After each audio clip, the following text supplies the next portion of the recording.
এই যে চতুর্মাস্য ব্রতের বিধান অনুসারে যে আলোচনা করা আছে, তো সেই অনুসারে যদি আমরা মনে করি কেউ একাদশী থেকে ব্রত আরম্ভ করেছিল, স্বয়ং একাদশী থেকে চাতুর্মাস্য ব্রত যদি কেউ আরম্ভ করে, তো তার তো 1 মাস হয়ে গেছে, তার এখন শাক খাইলে আর কোনো আপত্তি নাই।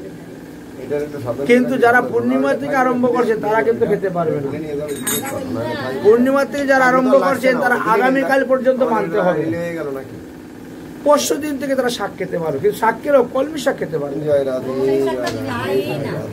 অন্য শাক খেতে পারবে।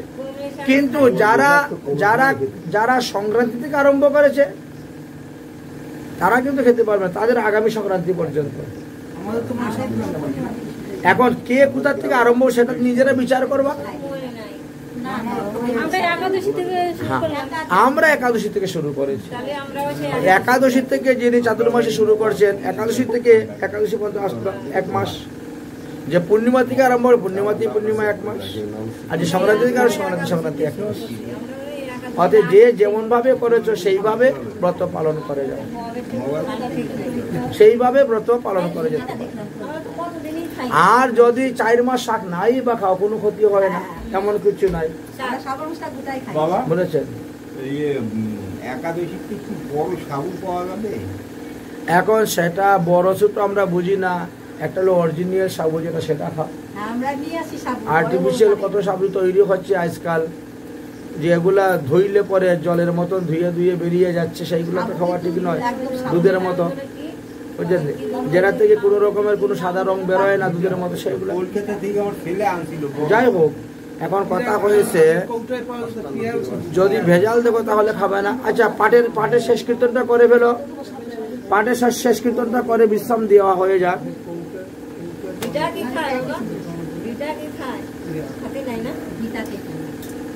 আমাদের মহাজনগণের সিদ্ধান্ত নাই ভিটা খাওয়া, বার্লি খাওয়া, এগুলো সিদ্ধান্ত নাই বলেছেন। এখন কে কোথায় কি খাচ্ছে না খাচ্ছে বলেছেন।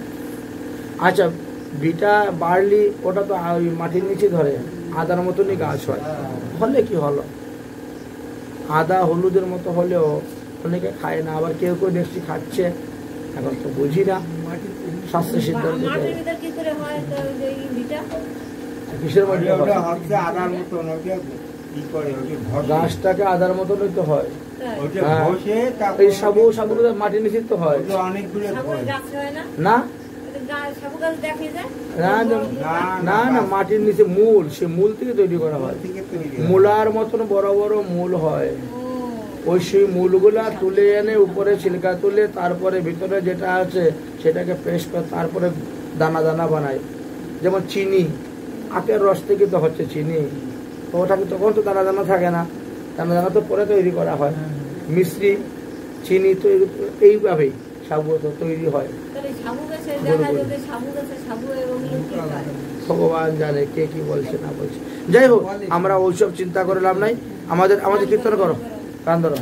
জয় জয় রাধে কৃষ্ণ গোবিন্দ গোপাল, রাধে রাধে জয় জয় রাধে কৃষ্ণ।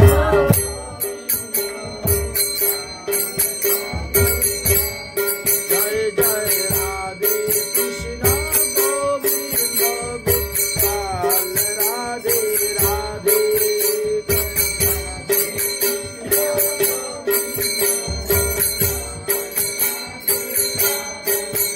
গোবিন্দ রাধে গোপাল।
की जय। पूर्णिमा की जय। लीला की जय। व्रताल की जय। भजया की जय। पुरुष की जय। अपन गुरुदेव की जय। अपन इष्ट देव की जय। आज के आनंद की जय। आज धाम की जय। सारी संप्रदाय की जय। सारी आचार्य की जय। हनुमान द्वारा की जय। बलभद्र आक्रा की जय। अनंत कोटि वैष्णव महाराज की जय। जय जय श्री राम देश। जदप करम।